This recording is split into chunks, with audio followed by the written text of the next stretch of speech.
So here we are, day 4 at Neo 14, and we're going to have a look at the new Durango prototype. Fabien, can you talk us through this brand new car which you're testing here this weekend? Yes, this is a completely new car, completely new platform for Team Durango. We have 4 cars running this weekend, one for Ryan, Jorn, Chris Doughty and myself. We have some really interesting feature on this car which I'm going to talk you through. Okay. First feature is easy access diffs on all 3 diffs. Mm-hmm. So we have 4 screws there to take the front cover off. You need to take the roll bars off and the shocks out for the front. The whole gearbox case comes out and the diff comes out. Same on the rear. Mm-hmm. And in the center you take 4 screws and the whole servo and top center diff mount with the throttle and brake linkages comes out. We have a neat little box here that takes up the slack servo cables. Okay.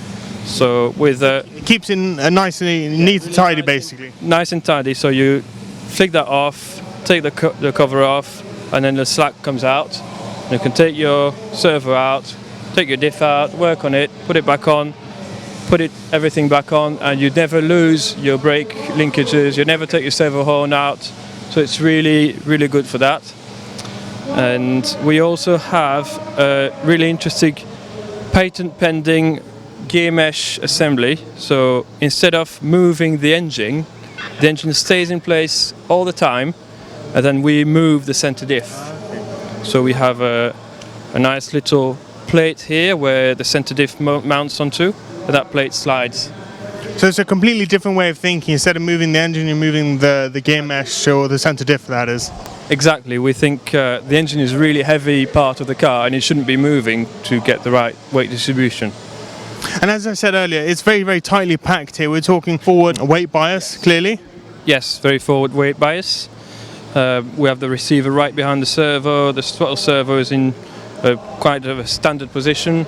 The battery is really forward. We have the PT mount in the battery box as well, which is not quite neat.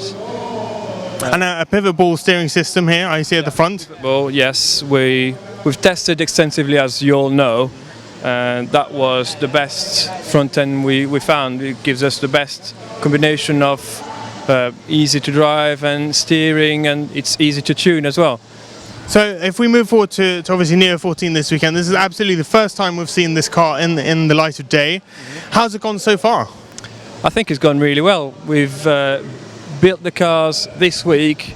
Ryan had only a little bit of testing with it. Jorn had barely any testing. I didn't have any testing.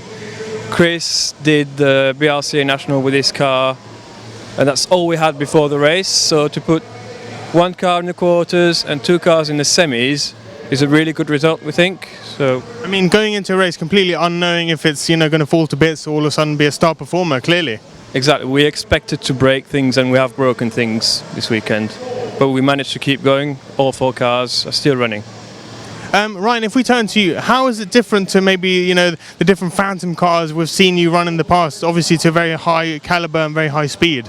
Right. It's it's all the Durango components now.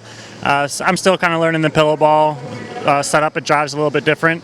And this track, this track always feels unique setup-wise to me, no matter what car I'm driving.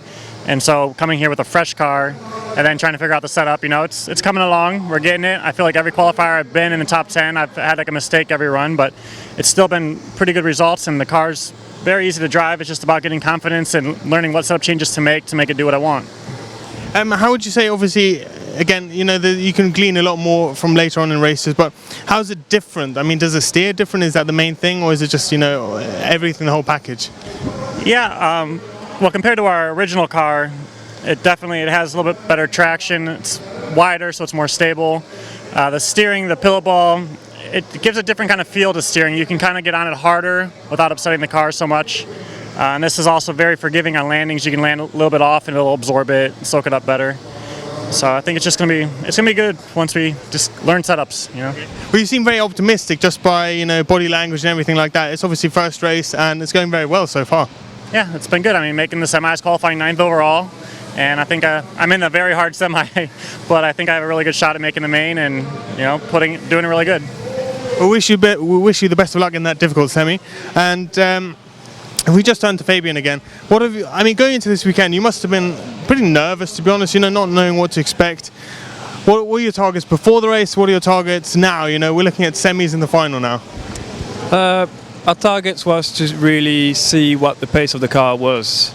So we weren't expecting to finish the race. We weren't sure we would be able to keep running these cars. We got told the drivers to have all the prototype ready, just in case we really haven't got many parts to keep them running. So our target was to see how fast it was going, how easy it was to drive, and we achieved that target. I think we've overachieved so far, so we're really happy with the results. What happens now is bonus. Okay, well that's a good way of looking at things. Obviously, targets always evolve and change. The car's clearly working quite well, and now you're looking forwards. It's a prototype, that's very clear. How far, dare I ask, is pre-production, production? What are we talking? 6 months here, or longer, or shorter? Pre-production is a few months away. We have quite a bit of pre-production parts on them, quite a few. All the front end, the rear ends are pre-production. The center bits, we are expecting them in a few months, so we should have cars running hopefully way before the Euros. We should be running pre-production for the Euros. Okay, that bodes well, obviously. You're Neumann, German. The Euros are back in Germany and Sand, a track he knows well. What are your hopes for, well, it's a bit early talking about that, but obviously hoping for good things there. Yeah, we're hoping to at least make the main final for the Euros. Okay, well, we'll wrap up the interview there, talking about the new Durango DNX8 prototype. Thank you for debuting at NEO, and we wish you the best of luck, boys. Thank you. Thank you.